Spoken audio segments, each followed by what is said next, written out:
Bismillahirrahmanirrahim. Assalamualaikum warahmatullahi wabarakatuh. Kembali lagi dengan saya Angga Nurfardiansa.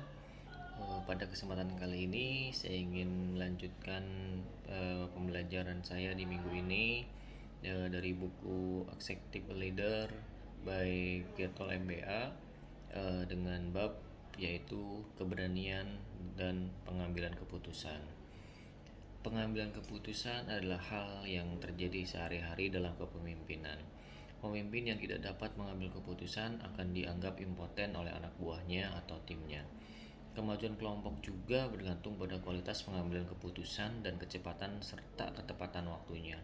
Seorang pemimpin harus menguasai persoalan, menganalisis apa yang terjadi, dan mengambil keputusan yang tepat.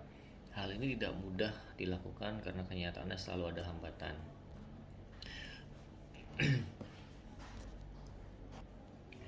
Ada beberapa hal penting yang harus dimiliki oleh seorang pemimpin, yaitu yang pertama kepercayaan pada diri sendiri, yang kedua kemampuan membaca dan menganalisis persoalan, yang ketiga kemampuan mencari metode yang tepat sasaran, yang keempat kemampuan mengembangkan kepemimpinan, dan yang kelima yaitu kemampuan membangun citra kepemimpinan.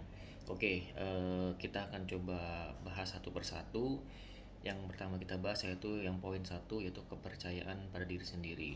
Kepercayaan pada diri sendiri bersumber pada keyakinan atas kemampuan diri kita sendiri. Seseorang bisa merasa yakin atas kemampuan yang dimilikinya apabila sudah memiliki atau sudah pernah melakukan hal tertentu sebelumnya. Mungkin pada pengalamannya terdahulu kita bukanlah penanggung jawab melainkan sebagai anggota. Namun minimum kita sudah pernah melakukannya. Ditambah dengan pengetahuan kita yang diperoleh dari hal-hal yang kita pelajari, maka kita merasa yakin dan percaya pada kemampuan kita sendiri. Nah, kepercayaan pada diri sendiri tidak serentak datang pada diri kita, melainkan dipupuk secara bertahap melalui proses pengalaman pada berbagai pekerjaan sebelumnya. Orang yang kreatif dapat menggabungkan pengalaman yang satu dengan yang lainnya, sehingga ketika kita mengalami hal baru, kita bisa belajar dari pengalaman sebelumnya. Sukses yang kita peroleh pada pekerjaan sebelumnya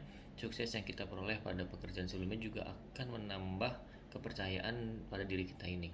Nah, demikian pula pada dukungan dari orang-orang tertentu, misalnya atasan atau bawahan kita. Pelatihan adalah salah satu cara untuk meningkatkan kepercayaan pada diri kita. Apabila pengalaman membutuhkan waktu untuk dijalani, maka pelatihan merupakan pembelajaran atas pengalaman orang lain yang dapat meningkatkan pengetahuan secara cepat. Waktu yang dibutuhkan untuk sebuah pelatihan relatif singkat, berkisar antara 1 atau sampai 1 minggu, yang berdurasi bulanan. Dalam pelatihan, para peserta diberikan bekal-bekal tertentu yang bersumber dari dari para instruktur yang sudah berpengalaman. Hal-hal lain yang menambah kepercayaan pada diri sendiri adalah tingkat pendidikan. Seseorang yang berpendidikan tinggi biasanya lebih terbuka wawasan dan ilmunya, sehingga menambah keberanian dalam pergaulan maupun pekerjaan. Lingkungan dan keluarga di mana seseorang dibesarkan juga ikut mempengaruhi perilaku dan tingkat kepercayaan pada diri kita. Nah, seseorang yang berasal dari desa datang ke kota besar, melihat berbagai hal yang asing di kota, dan setiap pergerakannya mengandung keraguan-raguan karena takut salah. Sebaliknya, seorang yang berasal dari kota dan keluarga kaya datang ke desa dengan penuh percaya diri. Dia berbicara dengan orang-orang yang baru ditemuinya di desa. Bahkan kekayaan pada batas tertentu dapat meningkatkan rasa percaya diri seseorang. Oke, untuk poin-poin berikutnya kita akan bahas di video selanjutnya, yaitu poin 2 tentang kemampuan membaca dan menganalisis persoalan. Poin ketiga itu kemampuan mencari metode yang tepat sasaran. Poin keempat itu kemampuan mengembangkan kepemimpinan, dan yang poin kelima kemampuan membangun citra kepemimpinan. Oke, teman-teman, mungkin cukup sampai di sini dulu untuk video kali ini. Terima kasih banyak waktunya. Mohon maaf jika terjadi kesalahan. Saya pamit undur diri. Wassalamualaikum warahmatullahi wabarakatuh.